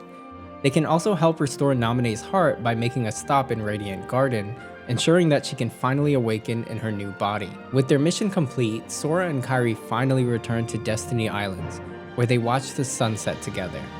However, as they sit side by side, Sora suddenly begins to fade away, his sacrifice for using the power of waking finally taking effect, leaving Kairi alone. Limit Cut episode. Immediately upon starting the Limit Cut episode, we get a scene of Riku visiting the Land of Departure before Terra, Ventus, and Aqua head off to the Realm of Darkness to look for Sora. We are then shown that 1 year has passed since the ending events of Kingdom Hearts 3. Riku has traveled to Radiant Garden to meet with Sid, Leon, Yuffie, and Aerith while trying to figure out where Sora went. Riku explains that Mickey, Donald, and Goofy are searching for clues in every past world that Sora has been to. The Twilight Town group are studying Roxas and Shion's memories. Aerith then asks about Kairi, and it's revealed that Kairi believes that her heart might hold a clue about Sora, so she has been asleep for the past year while Ansem the Wise searches her heart. Sid makes some progress on the data he's been working on as well, and says that he's recreated both Sora's data and the organization's data, which we all know to be data org. Sid believes that if they look through the data, they might be able to find something. This is where the player has an excuse to complete all of the data organization battles in order to progress the story. Once completed, the gang take notice that there is no sign of Sora when suddenly, Fairy Godmother appears. She was sent by Yensid and Merlin in order to ask Riku about the dreams he's been having. Riku explains that in his dreams, he's been surrounded by tall buildings as he's looking for Sora, and that he had a feeling like he was being watched from above. This dream is Kingdom Hearts 3's original secret ending. Fairy Godmother is convinced that the key to finding Sora is within Riku's dreams. Secret episode. In a sudden shift, we see Sora waking up in what appears to be a nighttime version of the final world. As he awakens, he starts to call out around him in hopes that anybody would respond. Surprisingly, he encounters a man known as Yozora, the protagonist from the Verum Rex video game seen in the Toy Box world. Sora recognizes him right away and mentions that the nameless star that he had met in the final world told him about Yozora. Sora asks if they are in the real world, but Yozora says that they're not, and that his current appearance isn't what he really looks like. He starts to question Sora on how he knew it was him since he looks different, as well as why Sora is using Sora's name. Without a second thought, he summons his weapon and the landscape around Sora and Yozora start to change. Yozora explains that he accidentally wandered into this place and went through various trials. He was also told to save Sora. Sora, confused about why he wants to fight him even though he's supposed to save him, summons his Keyblade and prepares to fight. The player is greeted to a different scene depending on if they win or lose to Yozora. If Sora wins, Yozora begins to fade away. He says that his powers aren't needed yet, and Sora asks him what he means. Yozora says never mind and smiles. Sora is then shown to be back in the final world, while Yozora wakes up in a very Final Fantasy Versus 13 manner to a voice calling him Commander. The driver's voice bears a striking resemblance to Luxord's. We then hear both Sora and Yozora quoting the classic Kingdom Hearts quote, "I've been having these weird thoughts lately. Like, is any of this for real? Or not?" And then it switches with Sora saying, "None of this makes sense to me." If Yozora wins, Sora crystallizes in a very Final Fantasy 13 kind of way. Yozora touches the crystal and reconfirms with himself that he will save Sora. He wakes up in the backseat of a car, much like the alternative cutscene. The only difference between this cutscene and the alternative is that the very last quote of "none of this makes sense to me" is said by Yozora instead of Sora. And with this, it marks the end of Kingdom Hearts 3 and its fantastic DLC, Kingdom Hearts 3 Remind. Sora has disappeared after abusing the power of waking to recover the lost hearts of his friends, and everyone has begun a large-scale search for anything that could lead to his whereabouts. In an effort to search her own heart for clues, Kairi lies in a deep slumber and is observed by Ansem the Wise and his apprentices. She recounts the experiences of the Guardians of Light all the way through the events of the clash between the Guardians of Light and the 13 Darknesses made up of the real Organization 13. Kairi eventually finds herself in the endless sky and ocean of the final world, and upon seeing her own reflection, recalls a painful memory from her childhood. In this memory, Radiant Garden is under siege by the Heartless, and she's apprehended by Terra Xehanort. She soon awakens in a lifeboat, a device meant to be used for traversing worlds. Terra Xehanort tells her that this world, along with everything and everyone she cares about, is going to be engulfed in darkness. As he prepares to activate the lifeboat, he explains that if she possesses the power of a Princess of Heart, her heart will resonate with that of a Keyblade wielder's. He believes that this can lead him to that wielder's world, stating that it's the only way to save theirs. He calls this not an experiment, but instead, hope. The hopeful tone is cut short as he also gives a grave warning. If she arrives in a world that is neither light nor darkness, a world somewhere on the other side, then they have failed. With Kairi inside, Terra Xehanort activates the lifeboat and sends Kairi away from Radiant Garden. As Kairi recovers from the memory, she sees the crystallized representation of her heart fragment and scatter across the final world, prompting her to begin recovering them. After recovering all but one, a robed Master Xehanort appears. She lashes out at him for all the danger he's caused before attacking him with the Keyblade, knowing that this manifestation of Xehanort is likely just a memory or illusion. Xehanort, however, easily counters her attacks, despite her improved skills from her training, which he commends Yen Sid for. He tells her that despite her search in her own heart, the answers she seeks are in memories that are gone. She continues the attack, and Xehanort summons his own Keyblade in defense, parrying Kairi effortlessly. As he prepares to deal a final blow, Kairi blocks the attack instinctively, summoning the Kingdom Key. As she stands, she's overtaken by Sora, and Xehanort notes that his voice is unable to reach them, confirming to him the whereabouts of Sora's heart. This manifestation of Sora fights Xehanort in Kairi's stead and defeats him. The final fragment of Kairi's heart is released from Xehanort, and Sora takes it before disappearing, leaving it in Kairi's hands. Xehanort reminds Kairi of what he said to her when he sent her away from Radiant Garden, emphasizing that those words hold the answer she seeks. Xehanort begins to change appearance, cycling through his previous manifestations. Taking on the appearance of Terra Xehanort, he echoes the words that he told her when he sent her away, specifically what would happen if they failed. With these words, he disappears.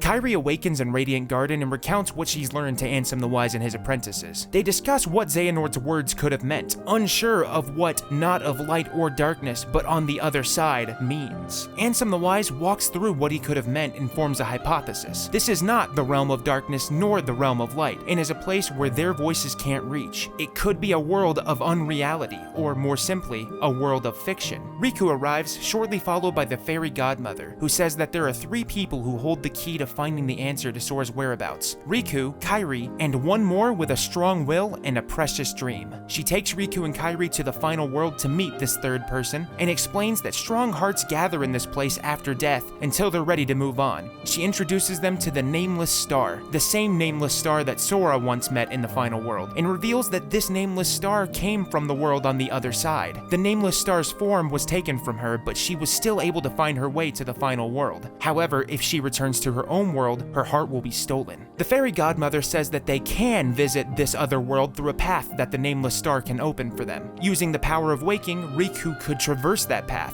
Riku describes his dreams of a big city full of tall buildings, and the Nameless Star recognizes this city as a place called Quadratum. Remembering Sora's encouragement in their encounter, she offers to help them, and Riku, using her as a guide, opens a portal to her world with his Keyblade. Kairi expresses that she wants to go too, but she and Riku both recognize that she's not ready and needs to complete her training to become stronger. She vows to stand alongside Riku and Sora as soon as she can. Riku opens the portal and in a burst of light, travels into the unknown. Back at his tower, Yen Sid says that because Xehanort mentioned this other world while he was a researcher at Radiant Garden, he must have been aware of it for a very long time. Yen Sid recounts that when he was a Keyblade master himself, it was known that the ancient masters had crossed over into another world, and this knowledge led Xehanort to begin researching it. In light of this news, Yen Sid calls off the wider search for Sora by their allies. Kairi requests to continue her training under Master Aqua, and Yen Sid approves. He asks Mickey to learn as much as he can about both this new world and the ancient Keyblade masters, telling Mickey to begin his search in Scala ad Caelum. With Sora's fate unknown, a brand new saga begins.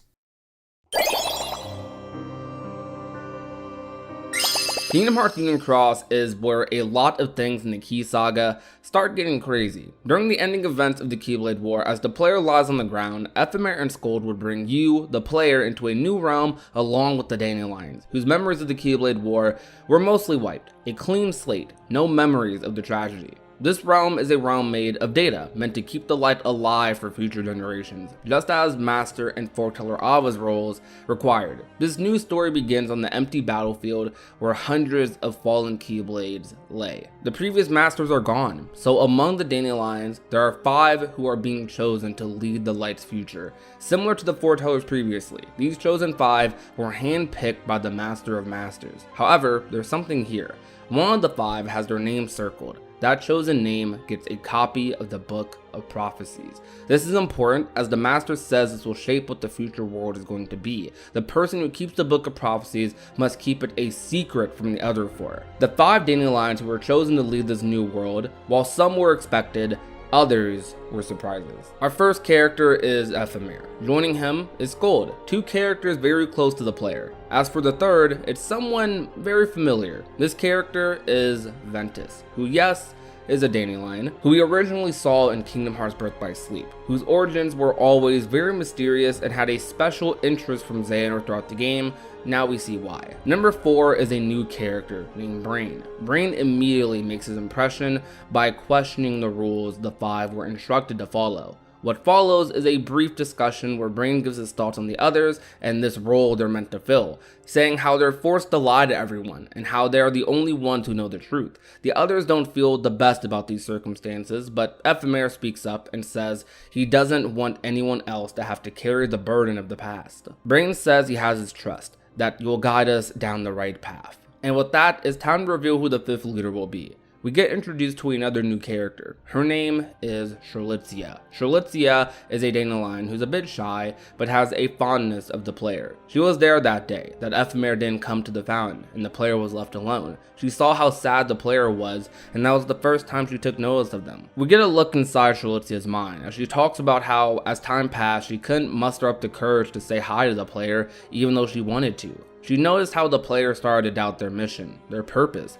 These were all events taking place before the Keyblade War. Shurlitzia is eventually approached by Master Ava, asked to become a leader for the Dandelions after the Keyblade War. Shurlitzia was already hesitant to join the Dandelions, and after hearing the truth about the Keyblade War, this of course would catch Shurlitzia off guard. So she lays awake in her room thinking about this, wondering if what Master Ava had said about the war was even true. She's thinking about everyone else who isn't a Dandelion.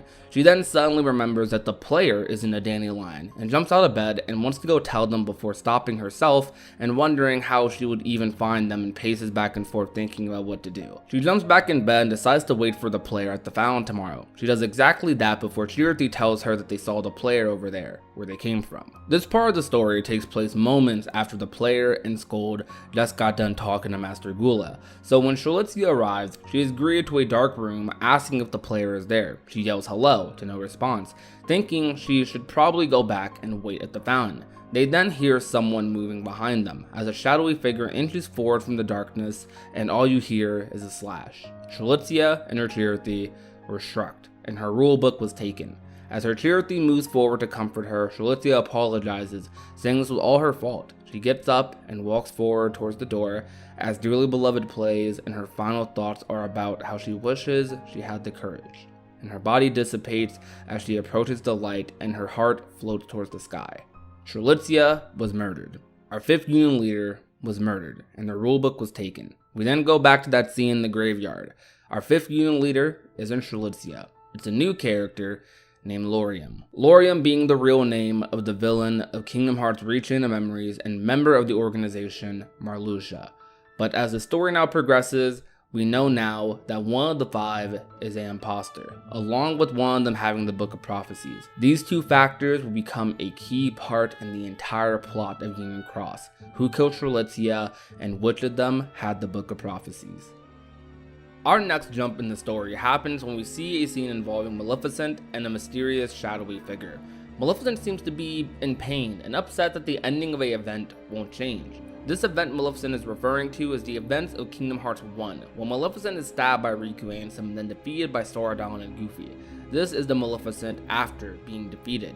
The shadowy figure says it's because a new Maleficent would come from the future. Maleficent asks who that is and for them to show themselves. The shadowy figure says you can call it Darkness. Darkness explains how the Master knew Maleficent would use time travel as a way to get to the past. Darkness also explains how the worlds the Keyblade wielders used to defeat Darkness and train are worlds projected from the Book of Prophecies, Data worlds. Darkness says how in these worlds what has been written cannot be changed and that they're in the Data world right now. Maleficent is sort of trapped here. Darkness doesn't want Maleficent taking the knowledge from the past to the future.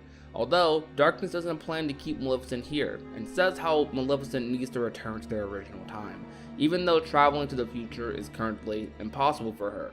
Though, Darkness has a way. We then continue with our union leaders, who have a meeting, minus Laurium, who has business to attend to. This meeting among the other leaders talks about the idea of Keyblade wielders fighting each other and how to avoid this conflict. The solution Ephemer comes up with is to have wielders fight Data versions of each other instead. This being mostly possible because due to them being in Data worlds, there are technically Data copies of all the people brought over to here, including them.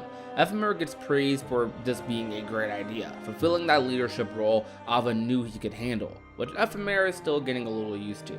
Laurium misses this meeting to meet with another character who some of you may recognize, Aurina, otherwise known as Larxene in the other games. Ventus, Laurium, and Aurina all originate from Union Cross's time. Laurium wants to ask Aurina about his sister, Strelitzia.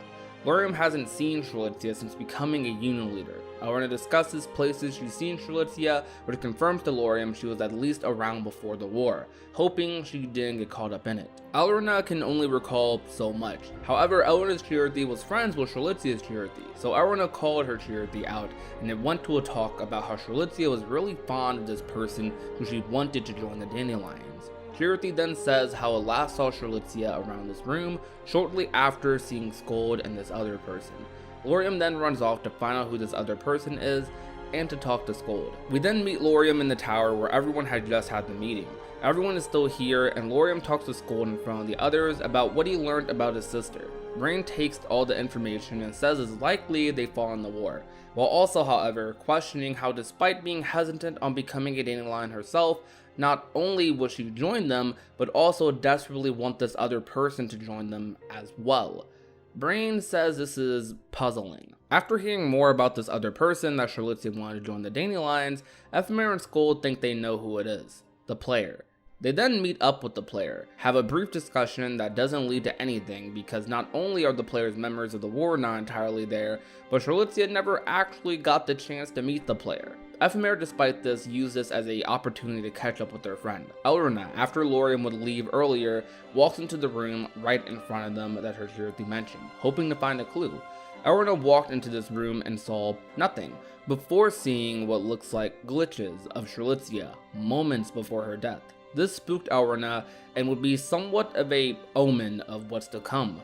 Laurium would return to talk more with Aurina, where she explains what happened and when she walked into the room. Laurium, hearing this, would rush in yelling for his sister, but she isn't there. These glitches would be a sign of what's to come. Just like the world they came from, this Data World 2 was heading down a path of destruction.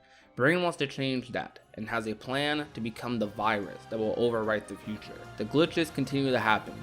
While Ventus and Scold are talking in the tower, glitches of the Master and Ava appear out of nowhere, startling them, followed by Brain seeing the gears of the tower glitch and jitter. This is when Ephemer and the player notice the sky glitching from the fountain. They run over to see what's going on, but the bugs then start attacking them. Eventually they make their way to the tower, where Brain and the others are in the control room. Brain questions the others, explaining whether this is the real world or a data one, and how things are getting really weird. A world has connected itself to theirs, contributing to the strange phenomenons happening. Ephemer and the player go to inspect this world, which is the world of Wreck-It Ralph. Ephemer and the player are in this world for a brief time before Ephemer heads back to check on the others, and the player is left there to explore the world and check out the phenomenon. As this is happening, the game takes us back to 5 years before these events. The Master and Luxu in the same control room. The Master talks about how the Keyblade War has been going on since he was a kid. The Master says the monsters they fought looked more like them, though they weren't exactly human, and the Keyblade War dates back to when the darkness took form. The Master says the Keyblade War isn't about to begin, but rather it might finally come to an end. He then talks about how the world will be rebuilt from the few Keyblade wielders that will remain. He's looking forward to taking a break, leaving the fate of the world in others' hands, mentioning how he has Ava rounding up the best, They'll start with Ki, become enchained, and fulfill their duty through Union Cross. These wielders will be the cornerstone of the new world. We also learn that maybe not all of these wielders will make it back home. Returning to our Union leaders, everyone is in the control room. They discuss the current situation and question if Master Ava had planned for all of this. Perhaps this is her doing. Brain ponders, and we get a flashback with Brain and Ava, where Brain was picked to be a Union leader, which he originally declined. Ava takes a liking to Brain and asks him questions to gauge his response, like, what if this world's fate was already decided? Brain thinks that would be no fun at all. He then asks, what if it wasn't decided for you, along with asking things like, if you knew what would happen, wouldn't you have the power to change it? Brain questions things about how things like that would work. Wouldn't anything change be overwritten in the Book of Prophecies to adjust for that change? Ava goes on about altering fate and then hands him the Book of Prophecies. But not just the Book of Prophecies, she also hands him the note the Master gave her, instructing her who to pick as Union leaders. This also includes the person circled who was to receive the Book of Prophecies. Ava says, I trust to understand my message when the time comes. Brain understands, and we return to the tower. This time, it's Laurium and Brain discussing about Strelitzia, questioning how her actions before going missing are puzzling, wanting the player to join the Dandelions, and how she was certain about the war. Brain at this point hasn't opened the Book of Prophecies yet, or read the note from Master Ava listing the names of all 5. Brain is puzzled by this too, but has a suspicion, so he asks if Laurium can give him some space to think. But Laurium stepping away, Brain looks at the note Ava gave to him, confirming his suspicions. Brain now knows about the imposter among the Union leaders. While this is happening, we continue to where we left off with Darkness and Maleficent, who has now appeared in Daybreak Town. Maleficent comments how this world reeks of light, asks Darkness if this world holds the key to returning her to her own time, but Darkness says yes. Darkness and Maleficent continue moving towards the tower, and we learn about the method Maleficent would use to travel back to her time. This method is using the lifeboat, a device that allows a user to travel between worlds and also through time. You may recognize this device from Kingdom Hearts 1, though the lifeboat is incomplete, which makes it more useful for Maleficent. The only known way in Kingdom Hearts for a person to travel into the future is for their heart to travel without their body. However, upon destination, you require those with memories of you, hence the fairies remembering Maleficent during Kingdom Hearts 2, allowing her to show up. This is the Maleficent we see right before that scene. The lifeboat being incomplete will force Maleficent's body to break, and with that, only her heart will remain, allowing for easy passage into the future. As this is happening, Brain looks ahead on the cliff just outside Daybreak Town, pondering what to do next. He is approached by Ephemer, who Brain explains the situation to. Ephemer seems shocked Brain has a Book of Prophecies, but that interaction is brief as Brain reveals the situation with the note. Ephemer too now knows that there's an imposter. Strelitzia was originally meant to be a Union leader. Now it's time to confront that person. We are then greeted to a small scene with Ventus and Skull talking about Daybreak Town, before being summoned by Brain's Jury. Brain, when they arrive, explains the situation to everyone present, and reveals that the character who was not meant to be a Union leader was, in fact, Ventus. Ventus is shocked at this information. His memories slowly start returning to him, though they are false memories, placed by someone else. He did in fact aid in killing Strelitzia, though not alone. The real culprit is Darkness, the same being we've seen walking around with Maleficent, who during this time was already inside the tower and ready to take the lifeboat to return home before being confronted by none other than Laurium. They have a short fight in which Maleficent and Darkness seem to win, as Laurium lies on the ground, but still alive, thinking about his sister. He seems to come to the conclusion that she has passed based on a bizarre vision he has of her in a white coat before waking up. Laurium now seems to know the truth, but isn't willing to accept it. We get a Master of Masters and Luxu scene, where Luxu is depressed thinking it's hopeless trying to defeat the darkness. Though the Master reassures Luxu that there is a way, it's just going to take more than one or maybe a couple lifetimes to do it.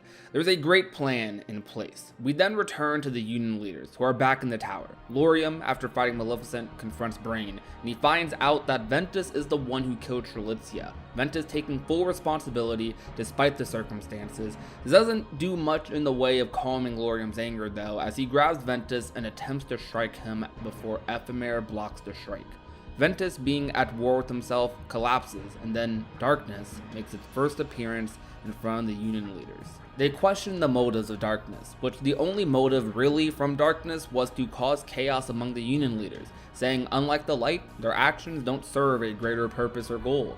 Brain has heard all he needs to hear, and is ready to take out Darkness here and now. He summons his Keyblade for the first time, which is revealed to be the Master Defender, the same one Ericus wields in later entries. A fight between all the Union leaders and Darkness commences, but Darkness is way too powerful. Even the player returns from their visit to the Wreck-It Ralph world during the battle, and it still isn't enough. Ventus suddenly awakes, glowing with light, extremely powerful, and promises to reshape Darkness again, charging into Darkness where we see a bright light. We learn around this time that the only way to truly kill Darkness is for Darkness to take form. Darkness without a true form is unbeatable, but when Darkness takes the body or shape of somebody else, it becomes possible to defeat it. Darkness inherently wants this as well, so that it can cause more direct damage and destruction to the world. They seek the power of a form to cause chaos, though it also puts them at risk. What we've been seeing so far is the pure manifestation of all darkness throughout the Kingdom Hearts series, explaining why it's so powerful. These darknesses share a same mind, but are multiple. Luxu has an encounter with one of these darknesses in the real Daybreak Town, where the darkness there is checking on the data. We see a character in a white blanket that Luxu is carrying around. Luxu isn't afraid of divulging the plans of the Light to Darkness, neither is the Master. Since the Darkness doesn't think the way Light does, it can't comprehend its plans, neither does it genuinely care all that much. So Luxu talks about how this person is a seed of light for the future. Still to this day, we don't know who this is to be. The Master also has an encounter with Darkness, where the Master and Darkness have a very playful conversation, like they're old buddies. The Master elaborates about Light's future, and the 7 pods and the 7 crowns. The Master says he's seen something interesting in the future, a world that he can't even conceive. Ventus, after the confrontation, which seemingly got rid of Darkness for now, is in a room recovering with Lauriam, watching over him. Lauriam's anger is no longer directed at Ventus, and he actually feels sorry for him. Being used for the murder of his sister, Lauriam is still grieving over the loss of his sister and feels so bad for directing his anger towards Ventus.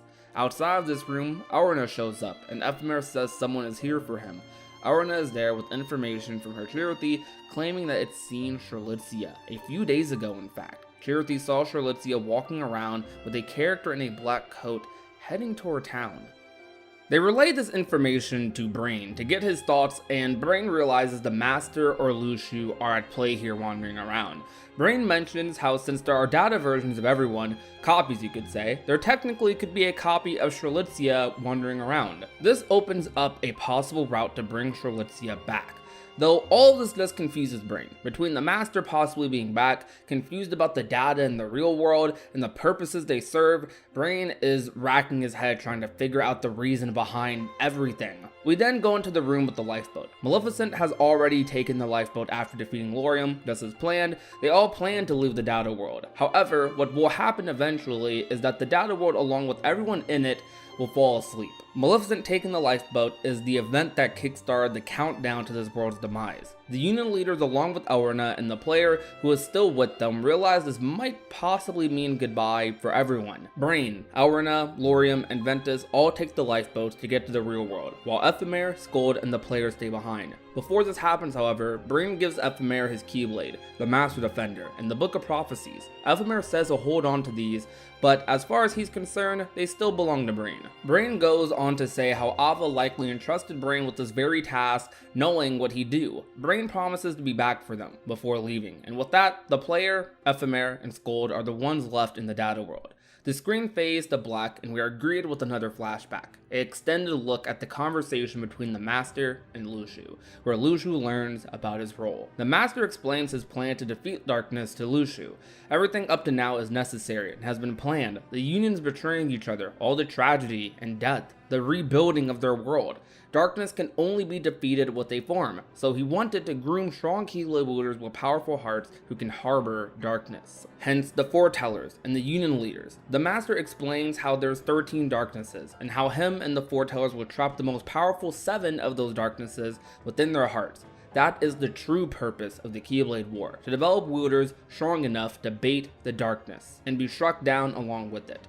getting rid of darkness in the world. 5 of those darknesses will feed on the Union leaders, and the last one will be trapped in their world. Luxu lashes out at the Master, not liking the sound of this plan, saying the sacrifice is too great.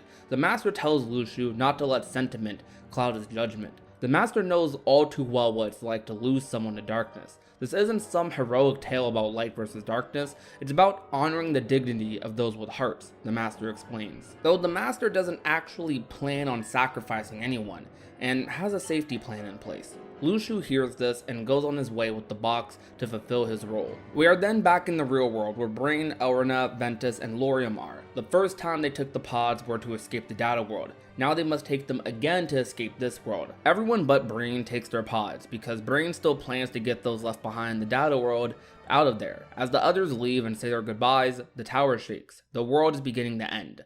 As soon as they leave, we see Luxu walk into the room with Brain. Brain is somewhat surprised to see Luxu, as he thought he disappeared. Luxu says none of that matters now and asks Brain what's going on. Brain explains his plan to bring the others back and how he wants to wake as many of the dandelions as possible from the data world. Luxu explains how the data world is a cage built to trap darkness, and when the world falls, that will be it, implying that there's no hope for them. Luxu still compliments Brain, saying how he's pretty smart, and as he inches closer to him, says it's a shame this is the only lifetime you've got. As all of this is taking place, in the data world, multiple darknesses appear around the others. They can't fight all of them, and their backs are against the wall. The player, in a last-ditch effort to save his friends, pretends to be consumed by darkness, and forces Ephemer to open a portal, sucking all the darknesses in, which is exactly what darkness wants, thus allowing them to infect and spread darkness to countless worlds. However, the player reveals it was a trick, and closes the gate on the other side, trapping all the darknesses in there. This being a bold move from the player, angering the darknesses, and this would end up being the end of the player's story. Ephemer and Scold, as this happens, take the lifeboat to the real world. When they arrive in the real world, they walk outside to see the destruction that is happening. Scold sheds a tear and says how it takes so much time and effort to create, but only an instant to destroy. They walk back inside to take the lifeboats out of this world. We are greeted once more with a conversation between the Master and Darkness. The Master speaking of what makes humans or people different, saying that people want to believe in the future, even if they won't be around to see it. He wants to believe too, speaking of a world of fiction, saying if you imagine hard enough, you can make anything a reality. More teasing for what's to come. Before the credits roll, however, as Daybreak Town is destroyed, we see the player drifting among the other fallen Keyblade wielders, as them and their charities slowly turn to familiar creatures. These animals are known to us as Dream Eaters. When their hearts fall asleep, these charities do as well, taking the form of these creatures. Though you have a choice, you can choose this fate or have your heart meld into a new one. As this option is made aware to the player, we see an old man and a young Xehanort living out his early life. The player's final words are, "It's not over yet." As the player's body dissipates and their heart floats up, the credits roll. Though after the credits, there's a peek at what's next. We see the destinations of some of our characters after taking their lifeboats. Ephemer's doesn't activate, and among the wreckage of Daybreak Town, he is greeted to a new world with a bright blue sky and vast ocean. We see Maleficent's bird at Mysterious Tower, moments before her return in Kingdom Hearts 2. Lauriam wakes up in a field of flowers. Elrina is seen asleep on a rainy cliff. Ventus is seen laying on the ground with a shadowy figure approaching him. Then we see Luxu with the box, saying may your heart be your guiding key, before taking off his hood and revealing the body of Brain.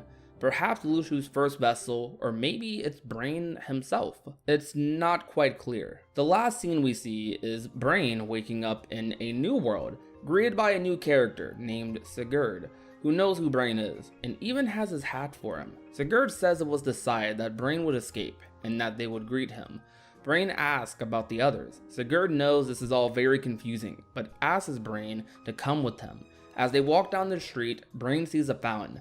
Brain is shocked at what he is looking at, and he sees a statue. While the camera pans to show more of the statue, Sigurd reveals this is a statue of the founder of this town, Skala at Kylum, the original Keyblade Master, Master Ephemer. Brain says, I know. He was a good friend. The story of Skala at Kylum and the mysteries of the society of Keyblade wielders awaits us, as this chapter closes and another one opens. All forms of darkness have a beginning, and Xehanort is no different. Before he became known as the most powerful Keyblade master of his time, Xehanort was merely a boy born in Scala ad Caelum, but grew up in the Destiny Islands. As the name suggests, he is viewed with the potential of having a grand destiny, as the child of destiny, though this is the tale of how his descent into darkness brought about the machinations we see today that has woven the story of Kingdom Hearts. Nothing is as it truly seems. Raised in a loving environment by his elderly caretaker, Xehanort would wonder about the concept of the heart and the outside world.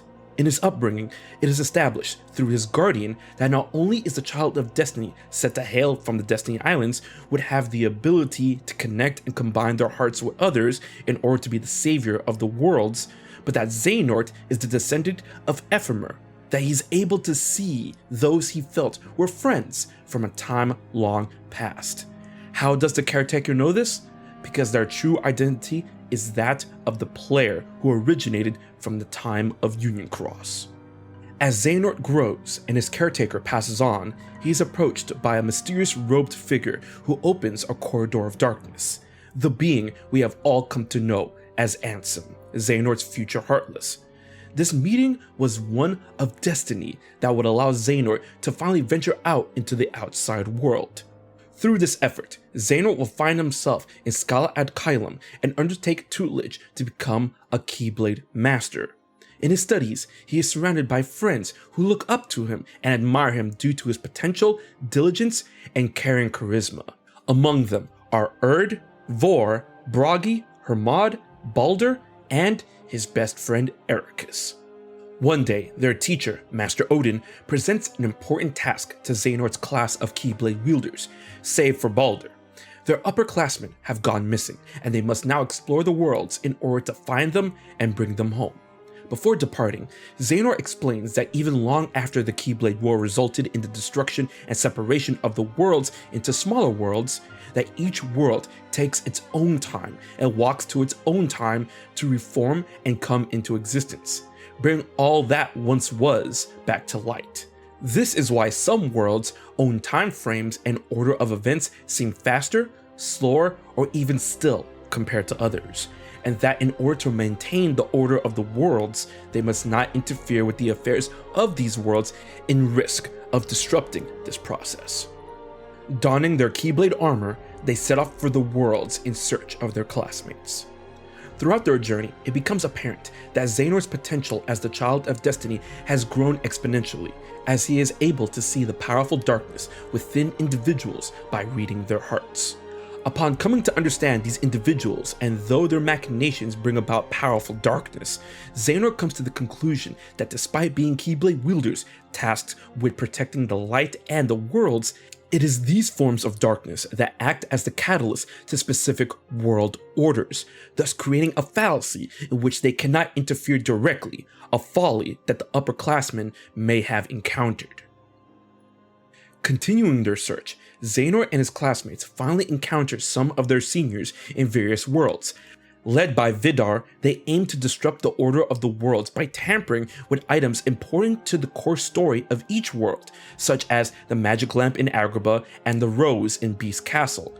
By doing so, they hope to expose pure lights in response to restabilize the worlds, the pure lights needed for Kingdom Hearts. The reason being runs deep, as it comes to light that Vidar was instructed by Master Odin to research aspects of the darkness and to know how to infer between what simply may be a powerful darkness and a true darkness, one of the primordial 13 that came from the whole in which all darkness is derived. In that exchange, Vidar and Odin discuss the possibilities of truly eliminating such a darkness, as true darkness are without form.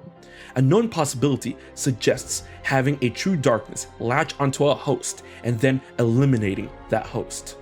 Not wanting to succumb to tactics that result in additional loss of life, Vidar suggests the possibility of utilizing Kingdom Hearts, to which Odin concedes as a potentially valid option that also comes with the drastic side effect of purging all that is known, with no actual guarantee that the true darkness would be eliminated. Vidar aims to call upon Kingdom Hearts as it is revealed that various members of the upperclassmen lost their lives to a darkness that he seeks to destroy in order to avenge them. With this revelation, tensions grow within the classmates, and their factions fracture, and Xehanort's class is relieved of their mission. Baldur then suddenly appears and suggests they visit Hades of the underworld in order to speak with the fallen seniors. He then reveals in seemingly horrific detail the fate of his older sister, Hadar. While investigating the plight of Princess Aurora, she and the other fallen wielders were apparently slain by Maleficent in a Chanted Dominion in an attempt to protect Baldur. After falling unconscious, he awoke in a medical ward back in Scala ad Caelum in order to recuperate. Following Baldur's advice, the group travels to the underworld to meet with the Lord of the Dead. Hades allows Xehanort to speak with the souls of the fallen upperclassmen in exchange for one within his class to remain in the underworld to serve him. Hades instructs the group where to find their slain comrades, but becomes separated after an encounter with Cerberus. Xehanort and Ericus go on ahead while Baldur and the others aim to regroup against the beast. Xehanort and Ericus finally make contact with Hadar and her fallen classmates, who explain that they were also apparently slain by Maleficent after arriving too late to Hadar's aid. They further explain the logic of the world order that went in line with Xehanort's reasoning, as they could not directly offer help to Aurora despite her tragic predicament surrounded in darkness, as that would disrupt the order of the world, despite acting as envoys and protectors of light, coming to the conclusion that light and darkness are more like clashing ideals. As a matter of perception, perhaps an equilibrium could be achieved. As their time is almost up, Hadar asks a favor of Xehanort before departing. Upon attempting to rendezvous with the rest of the group, Xehanort, Ericus, Erd, and Hermod are intercepted by Hades while looking for Bragi and Baldur. Before Hades can forcefully make good on his deal, the classmates are drawn into a massive dark corridor and sent into the realm of darkness. Separated, the groups of Ericus and Xehanort and Hermod and Erd put on their Keyblade armor to survive the darkness. However, after a brief period, they begin to succumb to the darkness, and Hermod and Erd are tragically killed by an unknown assailant who Erd thought to be a friend. This assassin attempts to rid Xehanort and Ericus as well, but they are saved by Odin, who bring them home. After confirming that they are the only ones to return from the underworld, Scala ad Caelum comes under assault. In response, Odin retrieves the no-name Keyblade and sets off to evacuate the city. Xehanort then comes to the conclusion that the attack is orchestrated by none other than Baldur, who became entrapped by the darkness over the loss of his sister and may have also dispatched Bragi. Racing to aid the defense effort, Xehanort and Ericus clashes with Vidar's group, accusing them for allowing this to happen.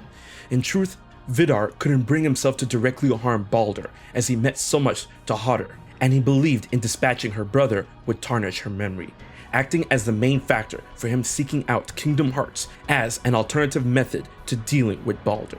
Baldur then appears, exuding powerful darkness, to which Xehanort senses painfully.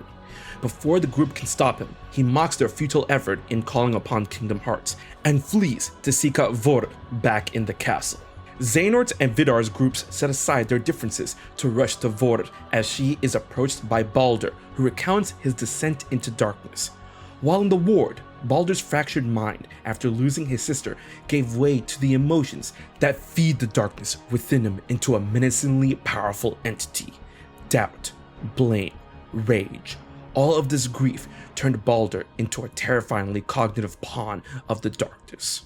So much so that it is revealed that it was this darkness that was the true killer of Hadar the whole time, and that after it found its way into the cracks of Baldur's heart, led him to kill the other Keyblade wielders of the upperclassmen, as well as Bragi, Erd, and Hermod. Vorr raises her Keyblade in response to these revelations, and is overwhelmed by Baldur. Xehanort and Vidar's group arrive to aid the fight, but Baldur summons a menacing Heartless that finish off the remaining upperclassmen in horrifying fashion. Xehanort and Ericus try to subdue the Heartless, but in this moment of tragedy, Baldur sets his sights on Vorr and eliminates her without prejudice. After a tearful farewell, Xehanort and Ericus meet with Baldur at the highest roof of Skala ad Kylan. Baldur explains that he aims to summon Kingdom Hearts as his final plan. By giving 13 lights to the darkness, he would have the rebirth of the world in darkness. After an exhausting battle, the heroes are able to briefly gain an opening on Baldur. Ericus implores Xehanort to purge Baldur of the darkness, but Baldur responds by encasing himself with Xehanort within the darkness in order to converse with him alone. Baldur opens his heart to Xehanort and elaborates that his darkness is not that of a true darkness or one that truly originated from his own heart. Rather, Baldur, like Xehanort, had the ability to read into the hearts of others and was able to see into the darkness within them, and that this darkness was able to manifest into what it is now due to the darkness he saw in others. Hodder appears from Xehanort's heart and tries to redeem her brother through her light. In a fleeting moment of composure, Baldur confides that he has only ever felt light from her and Ericus, and that it was Hodder's light that kept his fears of others' darkness in check. Without her, his dissension was all but guaranteed. As it appeared that the siblings would embrace, they instead drew their keyblades at one another, their trust broken. Just as it would seem that Baldur's darkness would overwhelm everyone, Odin appears and binds Baldur with the No-Name and instructs Xehanort to purge Baldur of the darkness. Not before Baldur is able to achieve one final strike against Hodder. Baldur then opens up to Xehanort one final time, stating they are truly alike and implores Xehanort to find the truth to the unfair ways of existence, that light's hypocrisy would always condemn those with darkness. In response, Xehanort, in an act of cold certainty, executes Baldur, ridding him and his darkness from the world. This finality would have a lasting impact on Xehanort. In the years that would follow after mourning his fallen friends, Xehanort would explore the worlds on his own before his Mark of Mastery exam to learn more about the darkness and how it could be controlled and utilized. In these attempts, he would come into contact with the Master of Masters, who would introduce Xehanort to the Black Coat as a superior means to withstanding the darkness, while also addressing him as the Singularity. Upon the Master's advice, he explored the worlds and looked deeper into the darkness within the hearts of its residents and those within power, challenging his own perception on how the order must be maintained despite what is taught and thought of the darkness. Upon reuniting with the Lost Master, he comes to the conclusion that the light of those that utilize darkness as a means of power are a total farce, and that darkness must be controlled and utilized by the truly strong in order to bring about order from the chaos that they maintain. Within the final years at Skala ad Kylan, Xehanort and Ericus will play their last chess matches, become masters, clash over their ideals, and mourn their friends for the final time, while completely unaware that their friend Bragi not only survived his encounter with Baldur, but is in truth that point in time's identity for Luxu. In his elderly years, Xehanort returns to the magic mirror in order to inquire about the dreams he dreamt of the friends he'd never had. This leads the mirror to reveal the existence of the location of Ventus that will directly set up the events to come as we know it. This tale of a dark road comes to a close with a question and a revelation that the identity of Vanitas is not as clear as one would think. With one true darkness unaccounted for after the collapse of the previous world, Xehanort asks, why would Vanitas need to hide?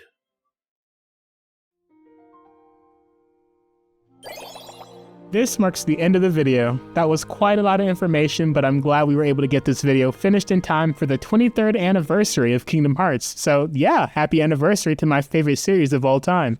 It goes without saying, but I want to thank each and every one of you for watching, and I'd really like to extend my thanks to all my friends who joined and helped me to explain the latest releases to the Kingdom Hearts series, as well as to my close friend / editor, since without him, this video would not have been possible.